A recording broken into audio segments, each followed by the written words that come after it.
এখানে অবস্থান করছে। ঢাকা জেলা শহর থেকে শুরু করে পুরো ঢাকা জেলার যে নেতাকর্মীরা আছে তারা কিন্তু এখানে অবস্থান করেছে।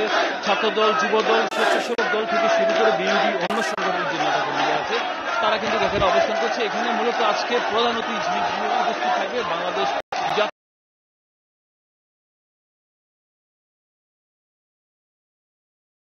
তিনি তার মূল্যবান বক্তব্য রাখবে বলে আমরা এখানে নেতাকর্মীরা এসেছে তার বক্তব্য শোনার জন্য। আমরা একটু এখানকার যে নেতা তাদের সাথে কথা বলবো যে আজকে আপনাদের যে কর্মসূচি সেই কর্মসূচির মূল উদ্দেশ্যটা ছিল আমাদের।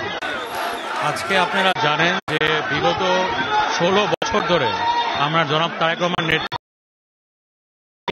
বাক স্বাধীনতার জন্য, ভোটাধিকারের জন্য, মানবাধিকারের জন্য এবং গণতন্ত্রের জন্য এখন আমরা সংগ্রাম করছি রাষ্ট্র কাঠামো মেরামতের জন্য। আপনারা দেখেছেন এখন নিত্য প্রয়োজনীয় জিনিসের দামের কি অবস্থা, তারপর হচ্ছে আইন শৃঙ্খলা পরিস্থিতির অবনতি হয়েছে এবং একটি নির্বাচনী রোড ম্যাপ দেওয়ার জন্য আমাদের এই সভা। এবং আপনারা জানেন যে 16টা বছর মানুষ হচ্ছে ভোট দিতে পারে নাই, 14তে, 18তে এবং 24-এ, এবং এই যে ছাত্র জনতা আন্দোলনের মধ্য দিয়ে যে হাজার হাজার ছাত্র জনতা শহীদ হয়েছে, এই যে শহীদ হয়েছে এখন হচ্ছে মানুষ সবাই ভোট দিয়ে যাচ্ছে তাদের সরকার প্রতিষ্ঠা করার জন্য। তো অতএব এই জনগণের আকাঙ্ক্ষার সরকার প্রতিষ্ঠা করার জন্য আমরা চাচ্ছি একটা দ্রুত রোডম্যাপ দিবে আমাদের মাননীয় প্রধান উপদেষ্টা, যে একটা এই নির্বাচন এই বছর শেষ হবে এবং ইনশাল্লাহ এই বছর শেষে নির্বাচন হলে জনগণের আকাঙ্ক্ষায় একটা নির্বাচন হবে এবং মানুষ ভোট দিবে এবং আল্লাহর ইচ্ছা ওটা বিএনপি সরকার হবে ইনশাল্লাহ।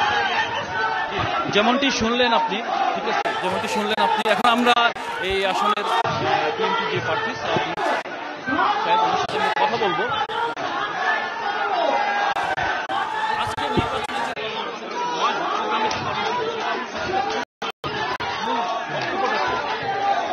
আজকে সমাবেশের মূল কর্মসূচিটা কি এবং আপনাদের নেতাকর্মী গ্রুপের সাধারণ মানুষের জন্য আপনারা জানেন যে ইতিমধ্যে আমরা দেখছি যে নিত্য প্রয়োজনীয় দ্রব্যমূল্যের ঊর্ধ্বগতি, আইন শৃঙ্খলা অবনতি হচ্ছে, কয়েকদিন ধরে বিভিন্ন জায়গায় ডাকাতি হচ্ছে। তাই এই যে নির্বাচন নিয়ে একটি তালবাহানা হচ্ছে, কখনো বলে ডিসেম্বরে হবে, কখনো বলে স্থানীয় সরকার নির্বাচন হবে। স্থানীয় সরকার তো অনেকগুলো ধাপ আছে, সিটি কর্পোরেশন, পৌরসভা, উপজেলা, জেলা পরিষদ, সময় লাগবে। একটা অন্তর্বর্তীকালীন সরকার কিন্তু 1.5-2 বছর ধরে সময় নিয়ে এই সংস্কার স্থানীয় নির্বাচনের জন্য তাদেরকে ম্যান্ডেট দেওয়া হয় না। অতএব এই দাবিগুলা, জনগণের দাবিটা আবার নতুন করে স্পষ্ট করে সরকারের কাছে তুলে ধরা যে আপনারা যা করছেন করেন, কিন্তু যৌক্তিক সময় নির্বাচনের তফসিল ঘোষণা করে আইন শৃঙ্খলাকে সহনীয় পর্যায়ে রাখেন, জনগণের ভোগান্তি দিয়ে না। জনগণের ভোগান্তি দিলেই শেখ হাসিনা তার ক্ষমতা টিকে রাখতে পারে না। সেই জনগণের ভোগান্তি লাঘব করার জন্য একটি সরকার আসা দরকার, নির্বাচিত সরকার। তারা সমস্ত নিয়ম কানুন যেটা সংসদে পাশ করে কাজ করতে হবে, সেই মেসেজটা দেওয়ার জন্য আজকে জনসভা। যেমনটি শুনলেন কিন্তু আমরা আরেকজনের সাথে কথা বলবো।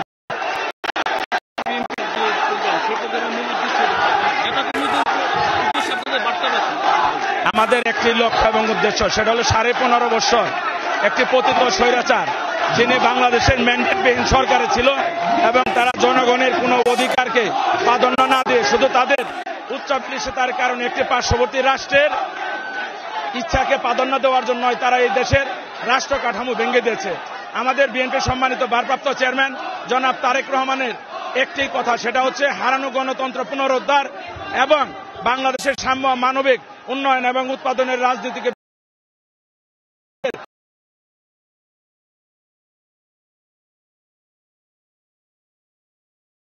চাই ভোটের মাধ্যমে জনগণের ভোট কায়েম করে বাংলাদেশকে আমরা একটি বৈষম্যহীন বাংলাদেশ গড়ে তুলব এবং আমাদের প্রিয় নেতার নেতৃত্বে ইনশাআল্লাহ বাংলাদেশের জনগণের ভোটে জাতীয়তাবাদের সরকার প্রতিষ্ঠিত হবে, যে সরকারের লক্ষ্য এবং উদ্দেশ্য হবে উন্নয়ন এবং উৎপাদন। এটাই হচ্ছে আজকের এই। এবং আপনারা জানেন দ্রব্যমূল্যের ঊর্ধ্বগতি বাংলাদেশের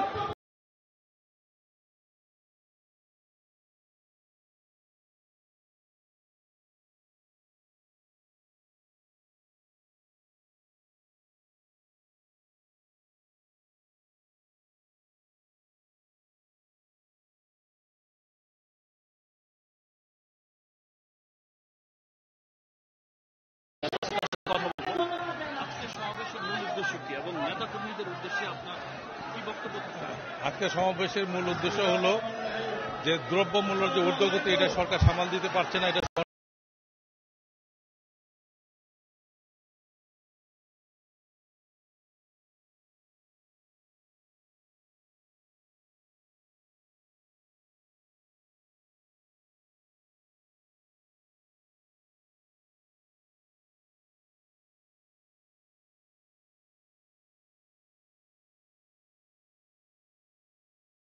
ক্ষেপণ করতে থাকে সংস্কারের নামে বা মেরামতের রাষ্ট্র মেরামতের নামে, তাহলে কিন্তু এই জনগণ আবার ক্ষেপে উঠবে, তখন কিন্তু এদের সামাল দেওয়া করতে হবে।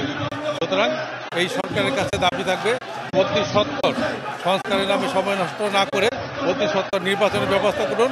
নির্বাচনের মাধ্যমে যে নতুন সরকার আসবে তারা সে রাষ্ট্র মেরামত করবে, কিন্তু আপনাদের কাজ নির্বাচনী সংস্কার করে নির্বাচন দিন।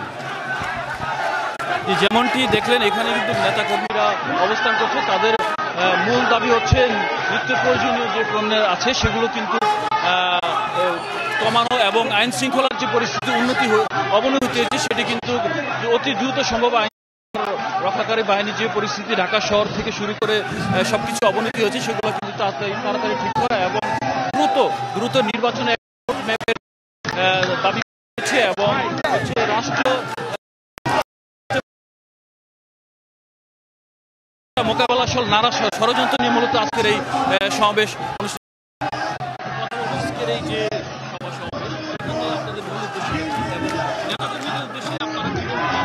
আমাদের এই সমাবেশের মূল উদ্দেশ্য হচ্ছে বাংলাদেশের জনগণের যে কাঙ্ক্ষিত অধিকার, গণতান্ত্রিক অধিকার, সেই গণতান্ত্রিক অধিকার পূর্ণ প্রতিষ্ঠার জন্য যত দ্রুত সম্ভব এই অন্তর্বর্তীকালীন সরকারকে সকল ষড়যন্ত্রকে মোকাবেলা করে উপেক্ষা করে আগামী দিনের জাতীয় নির্বাচন যত দ্রুত সম্ভব দিতে হবে।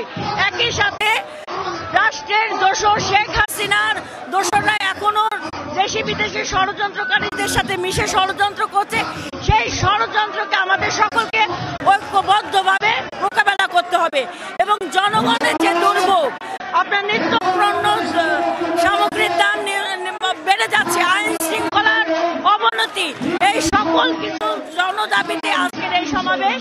আমরা বিশ্বাস করি বাংলাদেশ জাতীয়তাবাদী দলের নেতৃবৃন্দরা দীর্ঘ 17 বছর ত্যাগ স্বীকার করেছে গণমানুষের অধিকার প্রতিষ্ঠার জন্য। আমাদের সেই চূড়ান্ত লক্ষ্য একটি জনগণের রাষ্ট্র জনগণের হাতে ফিরিয়ে দেব একটি সুষ্ঠু অবাধ নির্বাচনের মাধ্যমে, সে লক্ষ্য আমরা অর্জন করতে পারবো। ধন্যবাদ। যেমনটি শুনলেন যে এখানে কিন্তু কিছুক্ষণের পরে কিন্তু এখানে মূল যে সমাবেশ সেই সমাবেশ অনুষ্ঠিত হবে। দুপুর 2টা থেকে কিন্তু এই সমাবেশ অনুষ্ঠিত হওয়ার কথা ছিল, কিন্তু কিছুটা গরম হওয়ার কারণে এবং পরিবেশ উত্তপ্ত থাকার কারণে কিন্তু মূলত সমাবেশ কিছুটা বিলম্বিত হয়েছে।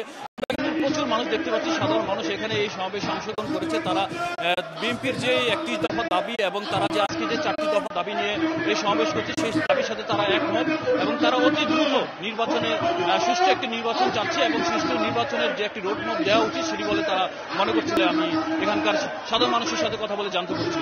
এই ছিল আমার কাছে সর্বশেষ তথ্য।